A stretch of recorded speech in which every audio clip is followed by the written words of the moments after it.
Hello hello. Good morning दोस्तों, जय हिंद, नमस्कार। आप लोगों का हार्दिक स्वागत एवं अभिनंदन बंदन है आपके अपने YouTube channel double A academy. चलिए मेरे दोस्त, हम लोग पिछली कक्षा में क्या देखे थे? तो पिछली कक्षा में हम लोगों ने देखा था 73वां संविधान संशोधन। और हमने आप लोगों को पिछली कक्षा में बताया था कि जो 73वें संविधान संशोधन के तहत आया पंचायती राज या ग्राम पंचायत है। तो आज हम लोग देखने वाले हैं ग्राम सभा, ग्राम ग्राम पंचायत तथा यह किस अनुच्छेद में है, इसका कार्यकाल क्या है, इसका प्रावधान क्या है और इसके कार्य क्या है। कार्यकाल, कार्य, प्रावधान यह किस अनुच्छेद में है, ग्राम सभा क्या है, ग्राम पंचायत क्या है तथा ग्राम क्या है यानी गांव क्या है। चलिए, तो हमने पिछली कक्षा में आप लोगों को बताया था 73वां संविधान संशोधन। तो आशा करता हूं कि वह आप लोगों को अच्छी प्रकार से समझ में आया होगा।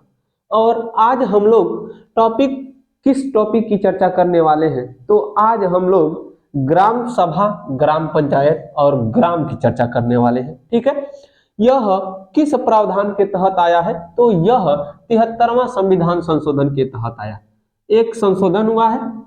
अब यहां से हम लोग देखते हैं कि किस भाग में चलते हैं। तो हमारी टॉपिक बनने वाली है ग्राम सभा। आज की टॉपिक होगी ग्राम सभा। ग्राम सभा है क्या, पहले देखेंगे कि ग्राम सभा है क्या। ठीक है, ग्राम सभा है क्या? तो ग्राम सभा एक समिति होती है या एक समूह होता है या एक समुदाय होता है।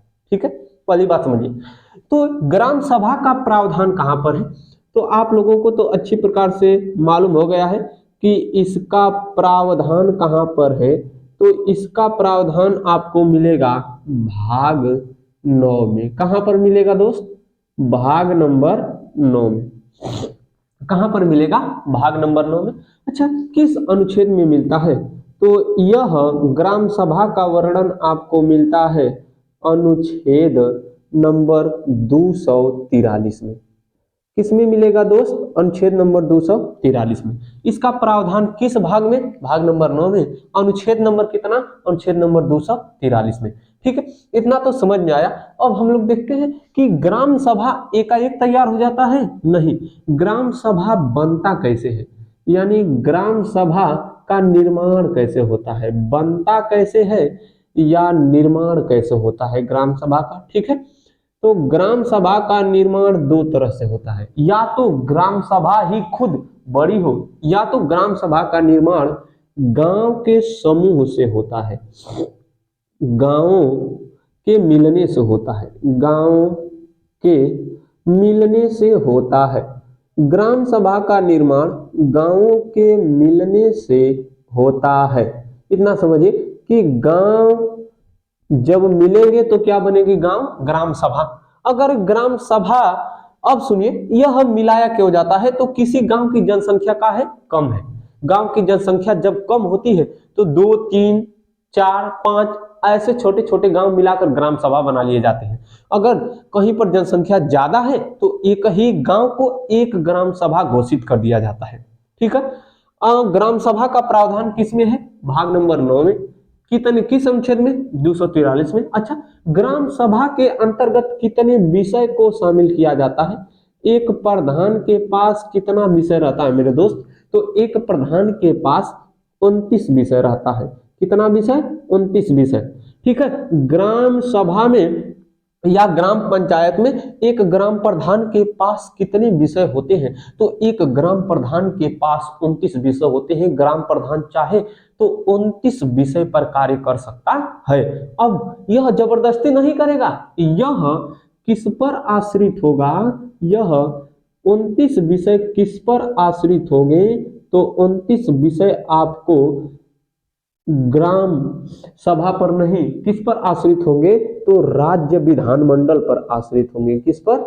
राज्य विधानमंडल पर आश्रित होंगे। ठीक है, राज्य विधानमंडल चाहेगा तो लागू होगा और राज्य विधानमंडल नहीं चाहेगा तो नहीं लागू होगा। आगे देखिए, जो राज्य विधानमंडल है, यहां से तो समझिए हम लोग क्या देखें, ग्राम सभा देखें। ग्राम सभा का प्रावधान भाग नंबर 9 में अनुच्छेद 243।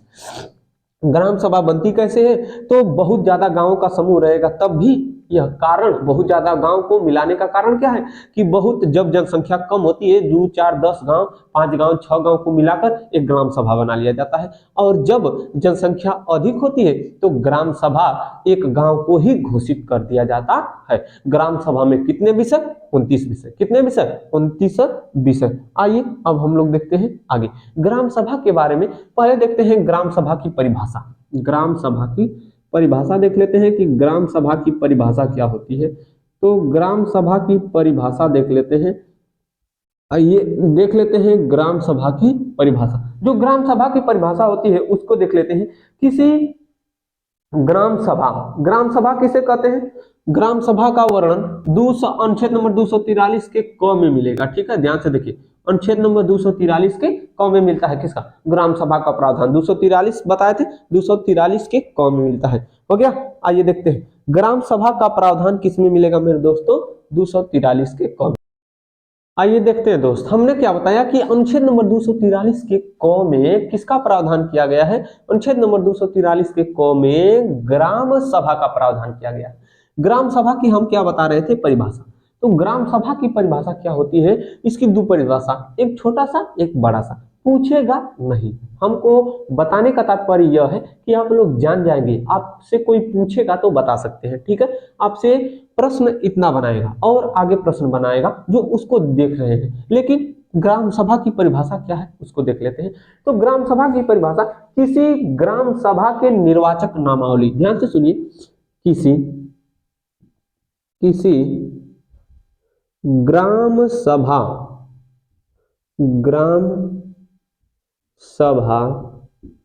के निर्वाचक नामावली, किसी ग्राम सभा के निर्वाचक नामावली में शामिल, किसी ग्राम सभा के निर्वाचक नामावली में शामिल मतदाताओं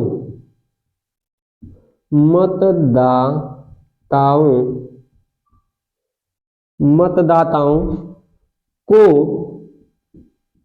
सामूहिक रूप से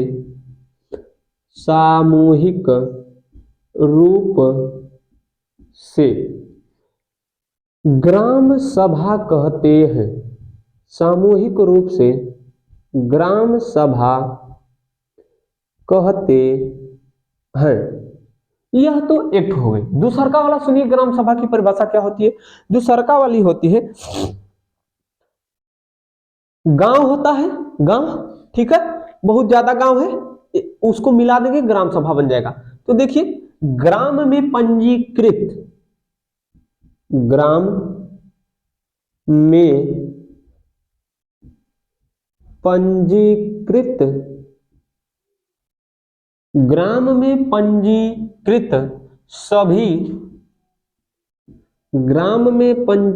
सभी मतदाताओं की सभा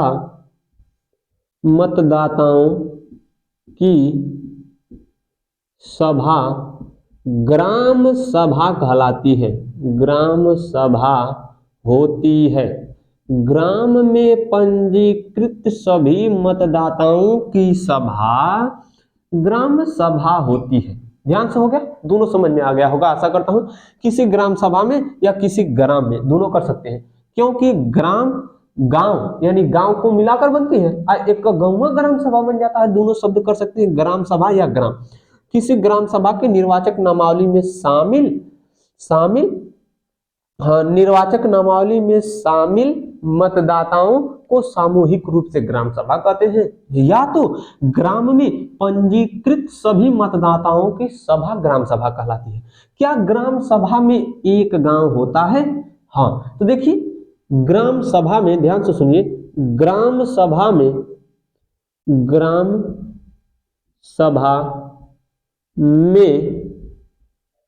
एक या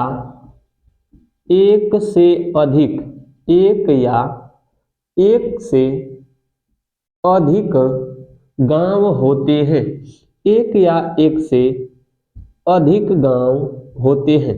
जो आपकी ग्राम सभा होती है इसमें एक गांव भी हो सकता है और एक से अधिक गांव भी हो सकता है। ध्यान से सुनिए, जो आपका ग्राम सभा है, आपकी ग्राम सभा यह एक गांव के द्वारा भी बनाई जा सकती है और एक से अधिक गांव के द्वारा भी बनाई जाती है। जब एक गांव रहेगा तब भी ग्राम सभा, और जब मारे गांव यानी एक से अधिक गांव मिलाकर बना दिए जाते हैं तब भी ग्राम सभा कहलाती है। यहां तक तो ठीक है। जैसे एक अमरूद है, एक बरियार है, वो 1 किलो को हो गया, ठीक है। अब मारे अमरूद मिला के 1 किलो जोखे, ठीक है। दोनों बात समझिए, हम समझा रहे हैं कि जब एक का गांव है, बड़ा है जनसंख्या में, ग्राम सभा कह देंगे। छोटे छोटे गांव हैं, जनसंख्या कम है, लोगों को मिलाकर हम क्या बना दिए, ग्राम सभा। अब हमको देख लीजिए, हम आपको बता दिए क्या, ग्राम सभा। क्या बताएं, ग्राम सभा। अब आपसे पूछेगा कि गांव क्या होता है, तो गांव या ग्राम आपसे कोई पूछ दिया तो बता दीजिएगा कि गांव या ग्राम, ठीक है। तो ग्राम सभा, ग्राम सभा का, ग्राम सभा का छोटा सा हिस्सा, ग्राम सभा का छोटा सा हिस्सा गांव या ग्राम होता है। ग्राम सभा का छोटा सा हिस्सा गांव या ग्राम होता है।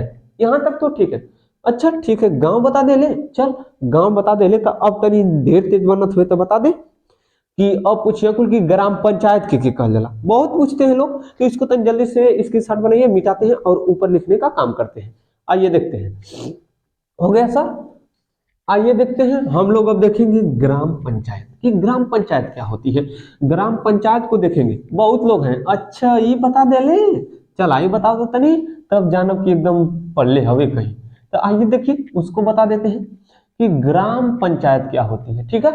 अभी तक ग्राम सभा देखें और ग्राम देखें, अब देखेंगे कि ग्राम पंचायत क्या होती है, ठीक है। आइए देखते हैं, ग्राम पंचायत आपसे कोई पूछ देगा कि ग्राम पंचायत किसे कहते हैं, तो ग्राम पंचायत, ग्राम पंचायत क्या है इसको देखिए। ग्राम पंचायत किसे कहते हैं समझ लीजिए कि ग्राम सभा, ग्राम सभा की, ग्राम सभा की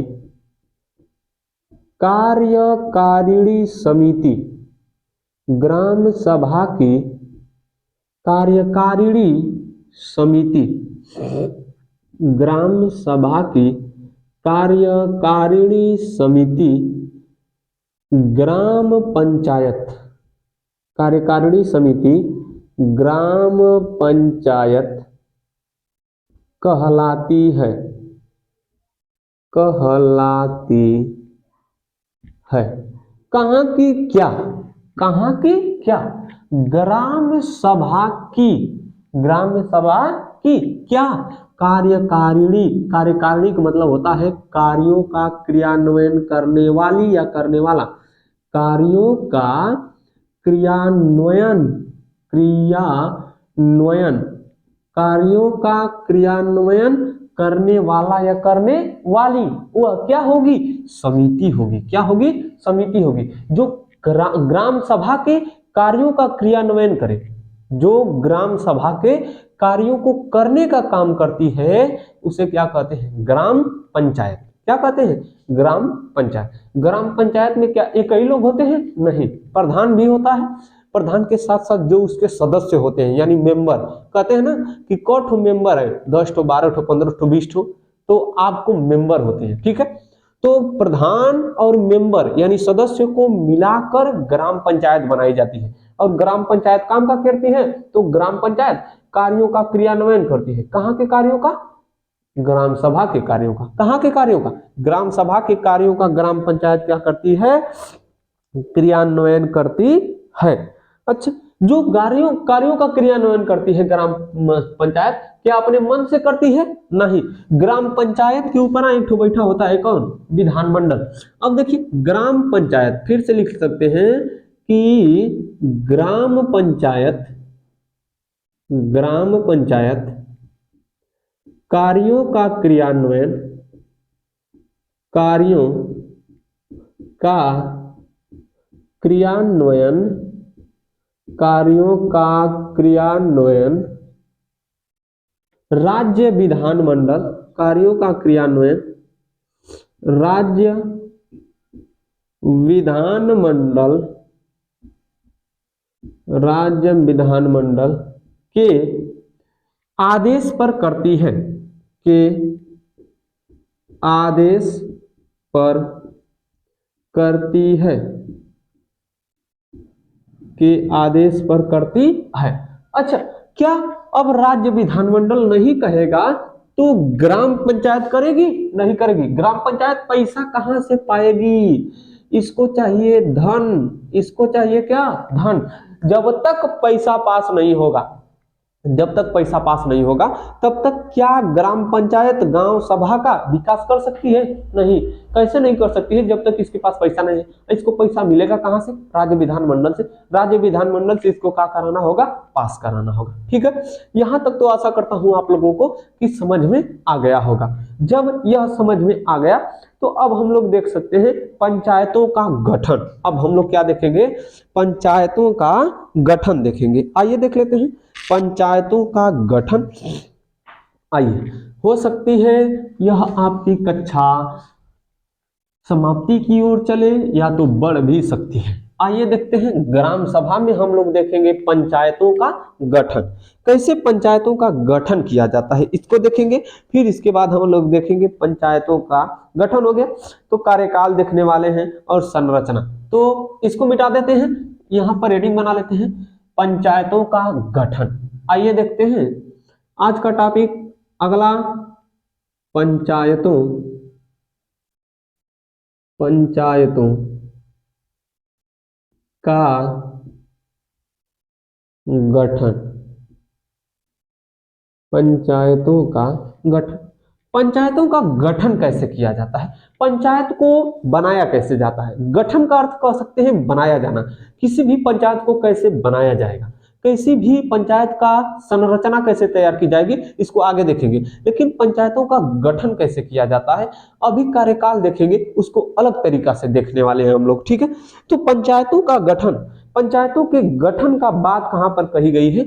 तो पंचायतों के गठन की बात कही गई है आर्टिकल यानी अनुच्छेद 243 के बी में, या तो कह सकते हैं आर्टिकल 243 के ख में। देखिए बहुत अच्छा तरीका से इसको सजाया गया है। 243 के क में कहा गया कि क्या होगी? ग्राम सभा होगी। क्या होगी? ग्राम सभा। अब ग्राम सभा का काम करने के लिए क्या होगा? ग्राम पंचायत। ग्राम सभा का कार्य करने के लिए क्या होगा?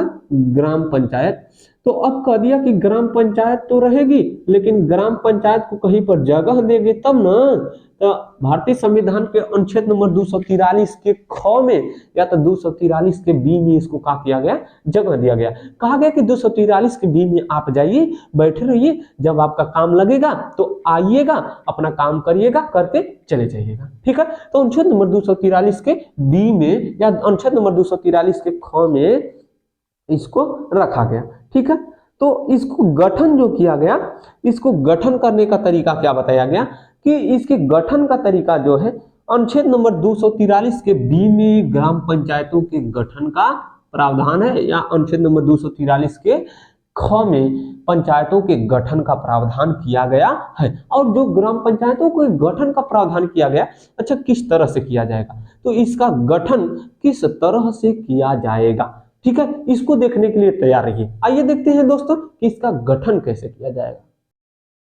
हो गया दोस्त, देखते हैं कि पंचायतों का गठन है ना, देख लेते हैं कि पंचायतों के गठन की बात हमने बता दिया कि अनुच्छेद नंबर 243 के भी, अनुच्छेद नंबर 243 के ख में। तो पंचायतों के गठन की जो बात कही गई है, पंचायतों का गठन कहा गया कि सामान्यतः पंचायत का गठन, सामान्यतः पंचायतों का गठन, सामान्यतः पंचायतों का गठन कितने स्तर पर किया जाएगा? तो सामान्यतः 3 स्तर पर किया जाएगा। कितने स्तर पर? 3 स्तर पर किया जाएगा। क स्तर पर किया जाएगा? 3 स्तर पर किया जाएगा। कहा गया कि अगर जनसंख्या कम है, क्या है, अगर जनसंख्या कम है तो, अगर जनसंख्या क्या है दोस्तों, कम है, तो यह कितने स्तर पर होगा, 2 स्तर पर होगा। कितने स्तर पर, 2।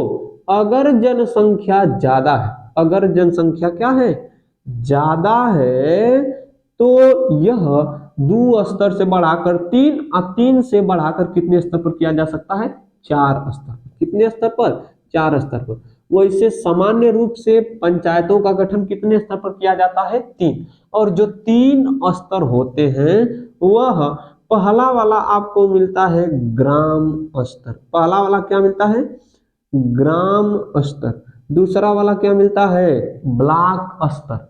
उसी को कहते हैं खंड स्तर। उसी को क्या कहते हैं, खंड स्तर। तीसरका वाला आपको मिलता है जिला स्तर। तीसरका वाला जिला स्तर। जो आपका जिला स्तर होता है, जिला स्तर पर, ब्लॉक स्तर पर या खंड स्तर पर और ग्राम स्तर पर। ग्राम स्तर पर आपको मिलता है ग्राम पंचायत, जी से ग्राम, पी से पंचायत, ठीक है। फिर खंड स्तर पर या ब्लॉक स्तर पर क्या मिलता है, तो आपको मिलता है क्षेत्र पंचायत। क्या मिलता है, क्षेत्र पंचायत।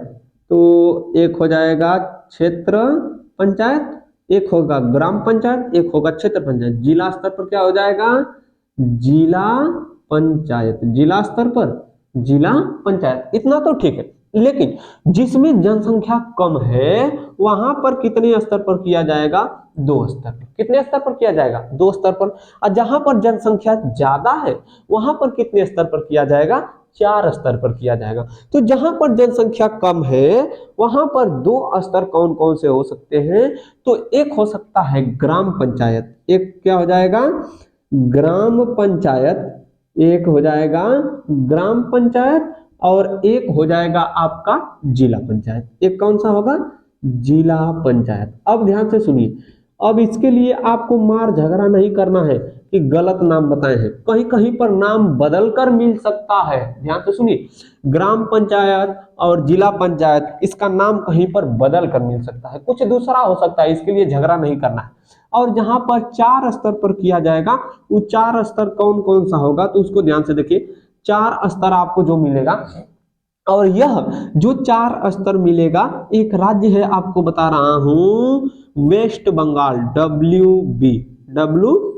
इस 4 स्तर की वहां पर शासन व्यवस्था है। 4 स्तर पर ग्राम पंचायतों का गठन किया गया है। कहां पर, वेस्ट बंगाल में।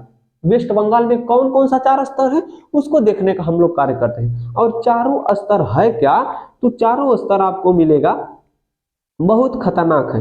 वह आपको मिलेगा ग्राम पंचायत। पहला वाला आपको मिलेगा ग्राम पंचायत, पहला वाला ग्राम पंचायत। दूसरा वाला मिलेगा अंचल पंचायत। दूसरा वाला स्तर है अंचल पंचायत। तीसरा वाला आपको मिलेगा आंचलिक। आंचलिक, पहला वाला ग्राम, दूसरा वाला अंचल, तीसरा वाला आंचलिक पंचायत। तीसरा वाला हो गया आंचलिक पंचायत। और अंतिम वाला आपको जो मिलता है, तीसरा हो गया आंचलिक, आंचलिक। चौथा वाला आपको मिलता है जिला परिषद। चौथा वाला क्या मिलता है, जिला परिषद। और यह हमने आपको 4 स्तर जो बताया, यह किस राज्य का बताया, तो यह आपको हमने पश्चिम बंगाल का बताया। कहां का बताया, पश्चिम बंगाल। तो सामान्यतः उत्तर प्रदेश में सरकार कितने स्तर पर चलती है, ग्राम पंचायत की 3 स्तर। और कुछ जहां पर जनसंख्या कम है, अच्छा कहेंगे कि कितना से कम है, तो 20 लाख से कम। कितना से, 20 लाख से कम जहां पर जनसंख्या रहेगी वहां पर 2 स्तर पर चलेगा। जहां पर 20 लाख से ज्यादा है तो 4 स्तर पर चल सकता है। अगर नहीं चलेगा तो कोई दिक्कत नहीं है। ये किसके ऊपर छोड़ा गया है, राज्य विधानमंडल के ऊपर। राज्य विधानमंडल चाहे तो 2 से 4 कर सकता है, 4 से 2 कर सकता है, चाहे 3 पर चला सकता है। ठीक है, इतना तो हुआ खत्म पंचायतों का गठन। अब हम लोग देखने वाले हैं पंचायतों की संरचना। क्या देखेंगे, पंचायतों की संरचना। तो पंचायतों की संरचना में भी यही बात बतानी है, बस हमको बताना है कि पंचायतों की संरचना की बात किसमें कही गई है। तो पंचायतों की संरचना अगली हेडिंग बना लीजिए, और पंचायतों की संरचना किस अनुच्छेद में रहेगा, तो यह आपका क्या था 243 का ख या बी। अब हम लोग देखेंगे 243 का सी। 243 पंचायतों की संरचना देखने वाले हैं हम लोग, ध्यान से देखिए। पंचायतों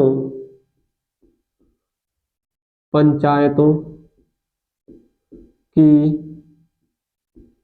संरचना, पंचायतों की संरचना जो होती है यह किसमें बात कही गई है, तो अनुच्छेद नंबर 243 के सी या 243 के ग में, अनुच्छेद नंबर 243 के सी या अनुच्छेद नंबर 243 के ग में। और इसमें कहा गया है कि जो संरचना की जाएगी पंचायतों की, इसमें कहा गया है कि यह निर्भर किस पर करता है कि पंचायतों की संरचना बनाई जाएगी तो यह राज्य विधानमंडल पर निर्भर करता है। किस पर करता है, राज्य विधान मंडल, राज्य विधान मंडल।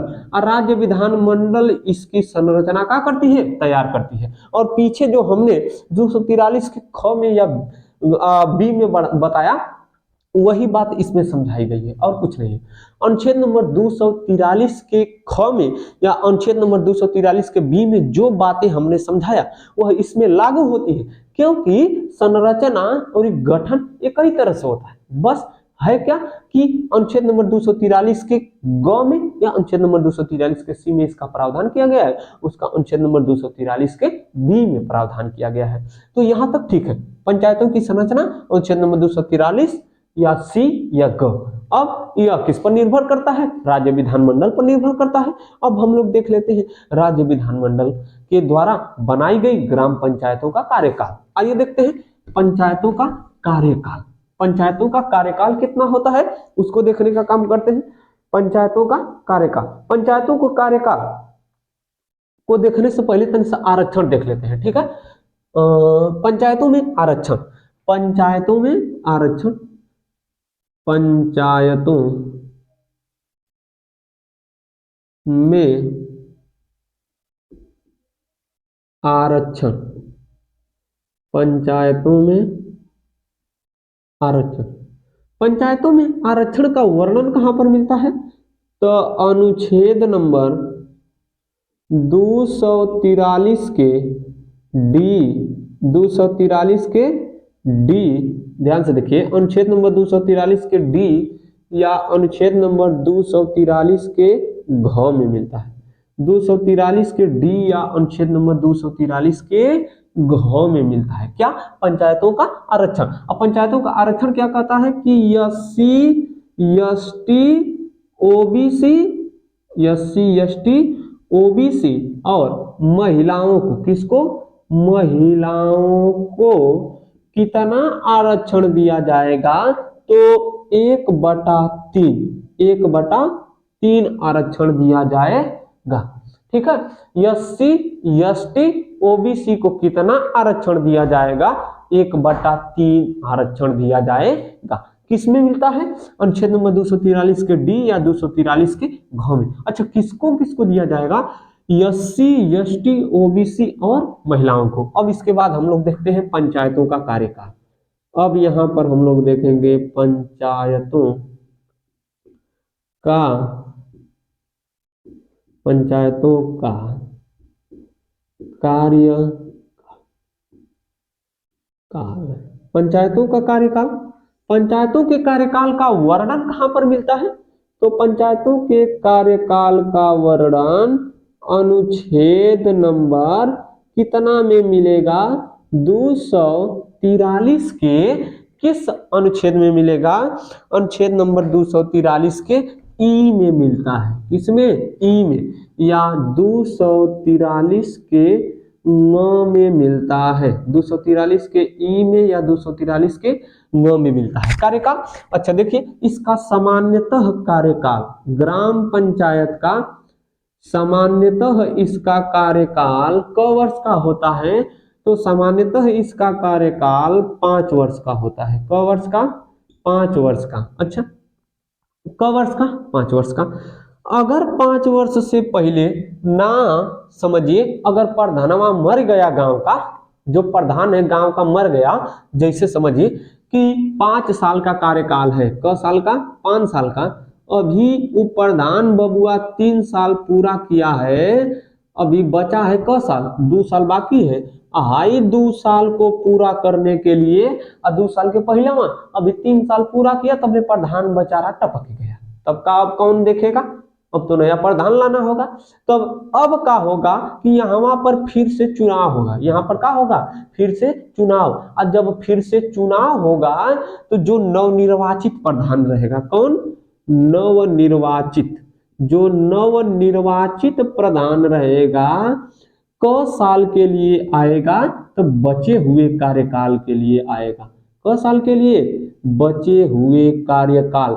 बचे हुए कार्यकाल का मतलब यह कि वह आएगा तो कितना साल के लिए? 2 साल के लिए आएगा। क साल के लिए आएगा? 2 साल के लिए। ये जो नवनिर्वाचित यानी चुनाव फिर से कितना दिन में पूछेगा कि कितना दिन के अंदर चुनाव करा लेना है, नया प्रधान चुन लेना है, तो नया चुनाव 6 माह के अंदर, 6 माह के अंदर, कम माह के अंदर, 6 माह के अंदर कर लेना है। कम माह के अंदर? 6 माह के। अब खुदा न कास्ती ऐसन प्रधान ससुरा मरा कि 4 साल 6 महीना पर मर गया। कैसा? 4 साल 6 महीना। तो 4 साल 6 महीना, अब बचा है कम महीना? 6वां महीना। अच्छा है, तो 4 साल 7 महीना पर मर गया। कम माह पर? 6 या तो 7 माह पर मर गया। तो क्या अब हम लोग 5 महीना या 6 महीना के लिए नया प्रधान चुनेंगे? नहीं चुनेंगे। क्यों नहीं चुनेंगे? क्योंकि उसी समय ग्राम प्रधान चुना जाएगा नया, जब कार्यकाल 1 वर्ष या 1 वर्ष से ज्यादा बचा हो। सीधा सीधा बोले तो 6 महीना से ज्यादा, 8 महीना तक बचा रहेगा, 10 महीना तक, 12 महीना तक बचा रहेगा, या 13-14 महीना तक बचा रहेगा, तब नया प्रधान चुना जाएगा। अगर प्रधान मनबड़ोई कर दिया है, प्रधान का कर दिया है मनबड़ोई, उल्टा का पुल्टा काम कर दिया है, किसी के खेत में चक्रोट निकलवा दिया, नारी निकलवा दिया, उल्टा पुल्टा काम किया, किसी का घर ढा दिया, किसी का कुछ कर दिया, अरे 29 विषय तो 13 को दिया गया है प्रधान, तो मनमानी करोगे? मनमानी तो कर नहीं सकते हो। मनमानी क्यों नहीं करोगे? क्योंकि तुम संविधान का उल्लंघन नहीं कर सकते हो, और संविधान का उल्लंघन करोगे तो अनुच्छेद नंबर 13 के अनुसार तुम लतिया जाओगे। अनुच्छेद नंबर 13 के अनुसार लतियाने जाने का मतलब है कि तुमको क्या हो जाएगा? निष्कासित कर दिया जाएगा। और निष्कासित करने का मतलब क्या? कि जो प्रधान के मेंबर होंगे, सदस्य, वो प्रधान पर ला देंगे महाभियोग जैसी प्रक्रिया, और प्रधान को क्या किया जाएगा? उसकी ग्राम पंचायत भंग हो जाएगी। ग्राम पंचायत क्या हो जाएगी? भंग। अब समझिए कि ग्राम पंचायत भंग क्या होगी? जब प्रधान अत्यधिक अत्याचार करे। प्रधान क्या कर दे? अत्याचार कर दे। प्रधान क्या कर दे? मिसबिहेव कर दे। मिसबिहेव। जब प्रधान मिसबिहेव कर देता है, या तो प्रधान अत्यधिक अत्याचार कर देता है, उस समय ग्राम पंचायत के जो सदस्य होते हैं यानी मेंबर, ग्राम पंचायत के जो सदस्य होते हैं या मेंबर होते हैं, वह ग्राम पंचायत को, किसको? ग्राम पंचायत को क्या कर देते हैं दोस्तों? भंग कर देते हैं, और फिर से वहां पर चुनाव कराया जाता है और नया प्रधान आता है। ठीक है। अब कहेंगे कि कब तक होगा भंग?